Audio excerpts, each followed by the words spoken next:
the ship's 3 masts. Local authorities have reported that there were 277 personnel on board. Unfortunately, we had 2 fatalities during the bridge strike. And before I go any further, on behalf of the NTSB, I wish to express my most sincere condolences to the families and loved ones of those who lost their lives in this terrible tragedy.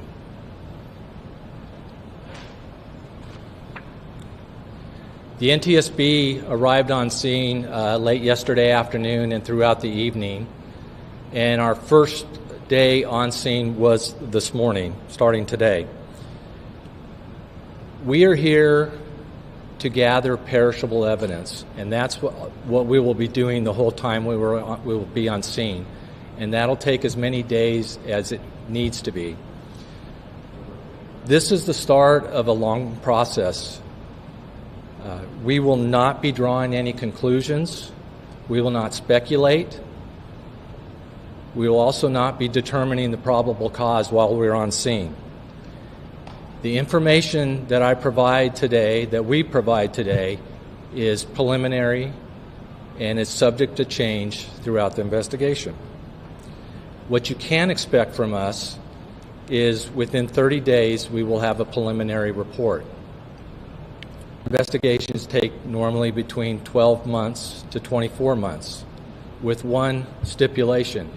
If we see some significant safety issue during the investigative process, we could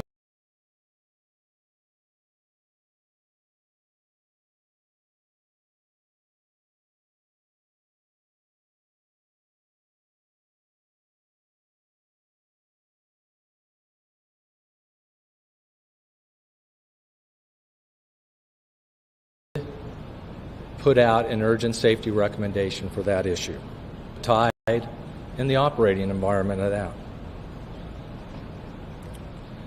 This morning we had an organizational meeting, and we set up various teams, split up into different teams, and they are currently nautical operations, marine engineering, bridge engineering, survival factors, and recorders.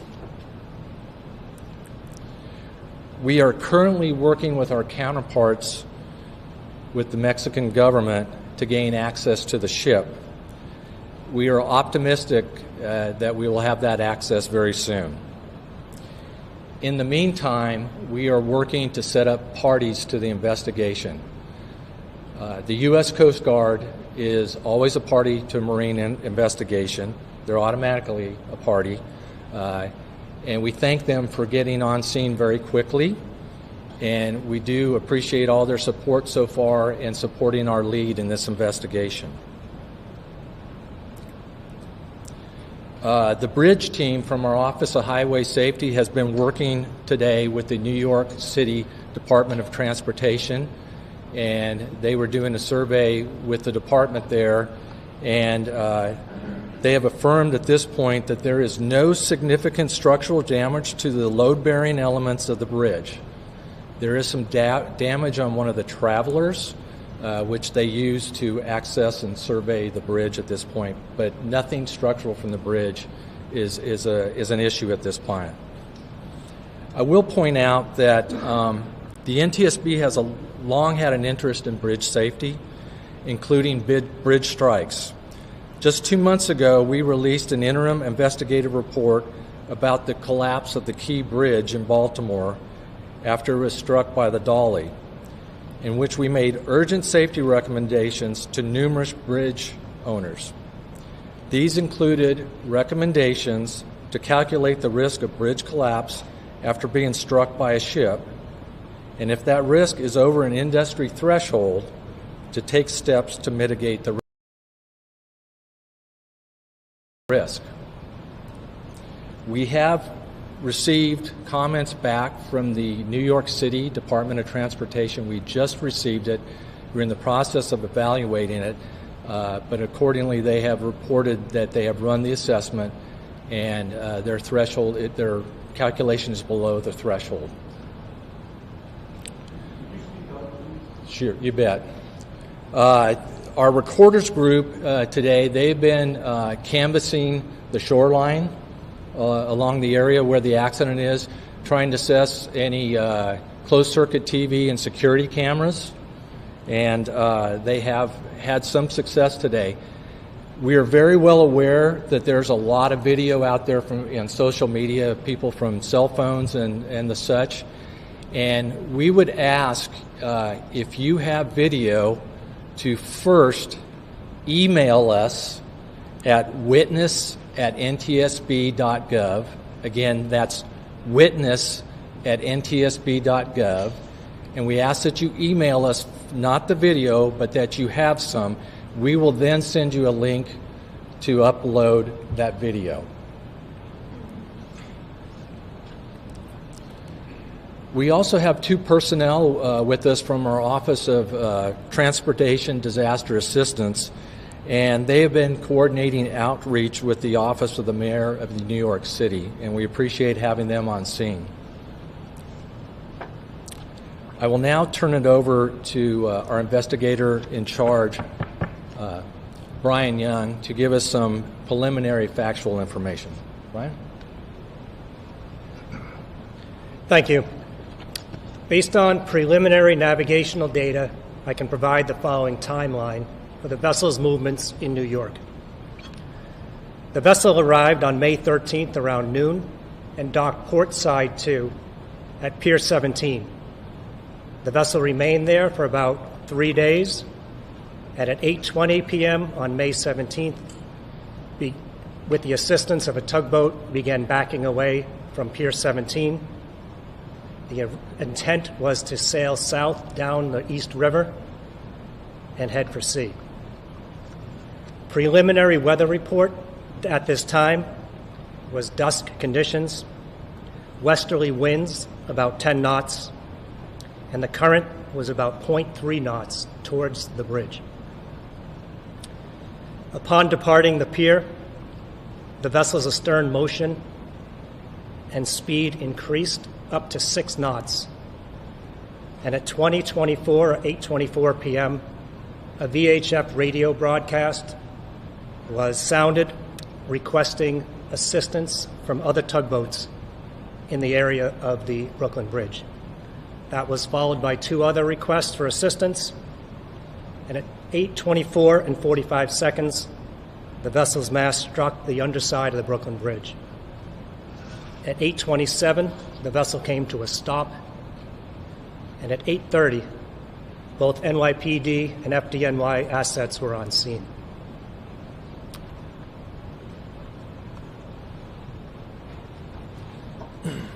Thank you, Brian.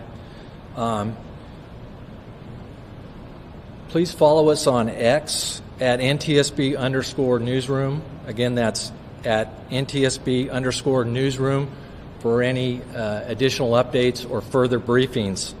And before we get to questions, I want to thank all the first responders who were on scene, and they were on scene very quickly within 5 minutes of the bridge strike. And I'd also like to thank the ongoing coordination by the New York City Emergency Management. We appreciate all the work that they do and all the first responders. I'm going to take some questions, and before I do, I would ask that you raise your hand, and when I call on you, please state your name and affiliation, and we will do our best to restate the question for everybody in the room. First hand right there. Hi, Lauren Glassberg, WABC TV. In some of the video, we see a tugboat. We don't see it covered, but this is as it's leaving Pier 17. Can you talk to the role of that tugboat and whether it was helpful or perhaps even harmful in the movements of the tall ship? Thank you. The question regards the status of the tugboat alongside the vessel. As far as we know at this time, the tugboat had assisted the vessel moving off the pier, and part of our investigation will be to look into the tugboat's policies and procedures for the operation once helping the vessel get off the pier, what its guidance would be and what its the job it would have to do. Right here. Hi there, Chris Van Cleave from CBS News. Two questions. Any sense that there's a data recorder, a voice recorder on this ship to obtain? And it sounds like from your timeline, whatever went wrong happened very quickly after that tugboat got it out off the pier. Is that right? The first question was about any recording devices on board the vessel, such as a VDR, a voyage data recorder. Our recorders group, once getting aboard the vessel, will make a full assessment of any recording devices, and we will capture that information and retrieve it.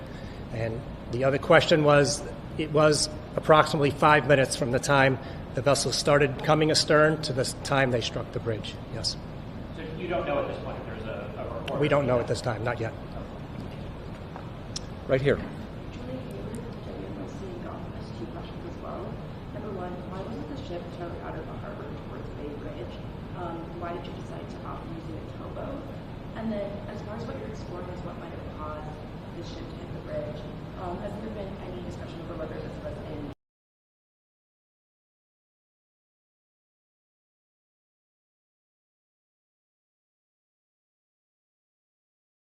engine failure or anything else towards Bay Bridge? Why the decision not to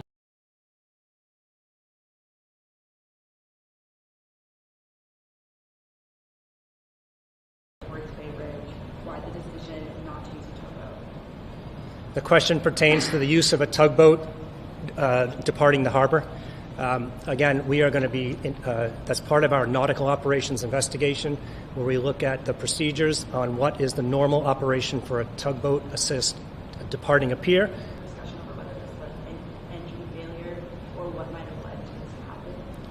The question pertains to a possible cause of the bridge strike, possibly as an engine failure, and we have an engineering group led by myself, which am an engineer, and we will look at the status of the engine. We'll look for any failures, we'll look for engine inspections, and we'll talk to the crew on what may have possibly occurred with the engine. And additionally, if the engine has any sort of ECM or electronic control modules, we'll grab that electronic evidence as well. We need to go to somebody else. I will also state, too, we haven't had a chance to do any interviews at this point.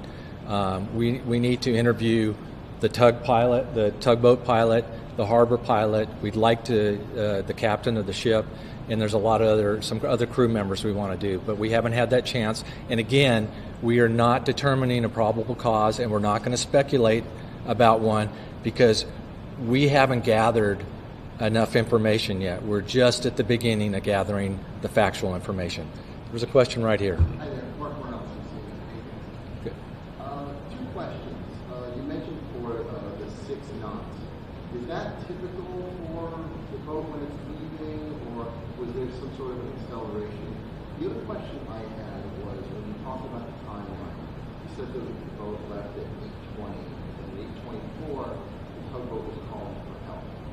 When during that 4-minute period was it determined that the boat was out of control? I guess I'm asking, when was the earliest is that the earliest time that the tugboat could call for help? It seems like that was only seconds before it struck the bridge and flew too late. Okay. Go ahead. State the first question again. The 6 knots. Was that typical of this kind of a thing, or was there some sort of another acceleration? Was that standard data we were using at that time? The question regards the speed of the vessel at the time it made contact with the bridge, and it was at 6 knots. We are going to be accessing all the different electronic data to determine at what point the vessel began accelerating. We do have a bit of time where it was maintaining a constant speed of about 2.3 knots, and then the speed began to increase. And that's something we will be looking into as part of our engineering assessment of the operation of the engine. I'll have to check the data, but we have certain data points that we would be able to look at. And the request for help, we had one bit of navigational data that we were looking into. It was the VHF radio. There may have been phone calls. There may have been a cell phone call that we haven't yet discovered. But the first bit of evidence that we have that any VHF conversation was had was at 8:45. I'm sorry, I said 2024 and 45 seconds. In the back. I'm sorry if you addressed this. Mia Clark from New York One. I'm sorry if you addressed this already. It's hard to clear back here. The NYPD put out a preliminary report saying that there was a power failure of some sort of mechanical issue. I understand you're not drawing conclusions now. Do you have any idea where the NYPD may have gotten that information from? Okay, the question's about the NYPD basically putting out preliminary information about maybe a power outage to the engine or something like that. We don't know where they got that data from. We have, like Brian has told us already, we haven't even had chance to access the engine. So we don't know that. We haven't had a chance to look to see if there's any recorded data or anything like that. So we're not sure where they got that from. But that'll be part of the investigation too. If somebody has information like that, where did they get it from? We don't know at this point. Okay, let me come back over. Back in the back.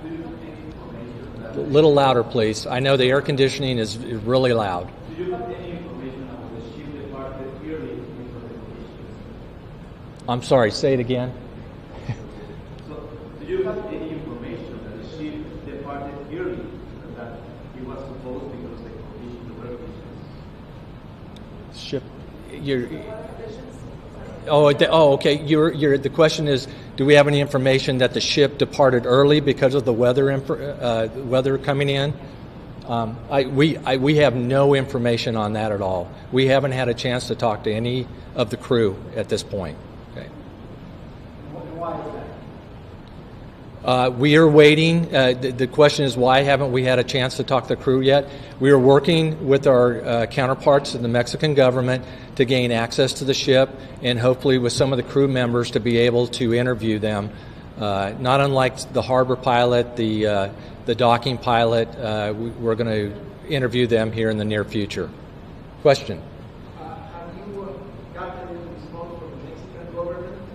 Have you actually spoken to some officials, or you are waiting to see for any response? The question is, have we spoken with the Mexican government and all? We have our officials, our counterparts on the other side. Our general counsel is working with them at this time. We're also working with the vessel agent, and we are very well aware that there's also other crews that the city would like to move the ship to a salvage yard very soon, and there's going to access that needs to be done so that they can actually assess the hull integrity from inside the ship, hopefully also.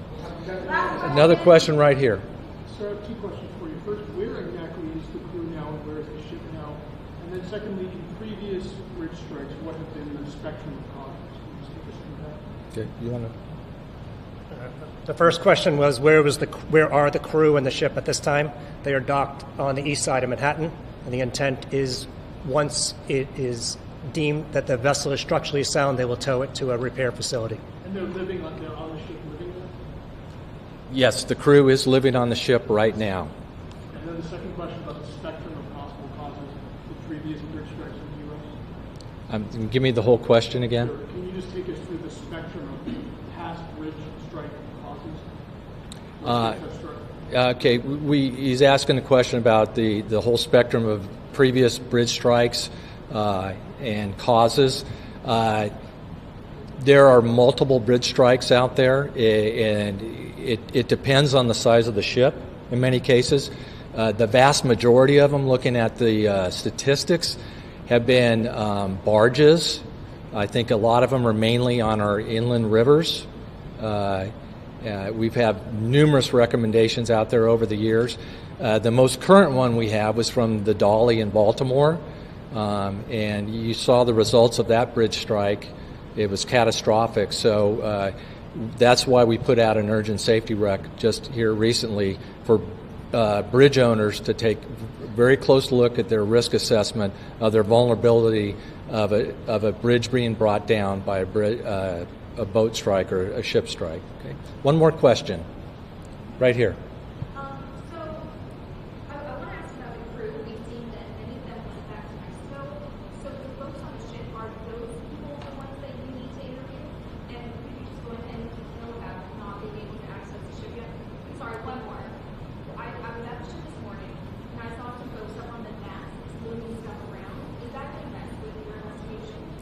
Okay, the question is about the number of crew. Initially, the first question, and how many of them left the ship. It has been reported that the City of New York helped approximately 179 cadets leave the country last night to go back to Mexico. And it has been reported also by the city that there are, I believe it's 94 crew members on board working. The other part of the question was about people working up in the mast earlier today. Yes, I was on scene myself on the dock. We did see some crews up there. I don't want to speculate what they're doing, but I know there is concern by everybody, especially those that are going to help move the ship to a shipyard, that we need to secure the mast up there, since some of it is broken off and it's entangled in the lines. So those are obviously going to have to be secured before the ship is moved, so that doesn't create another hazard. Okay? Thank you very much.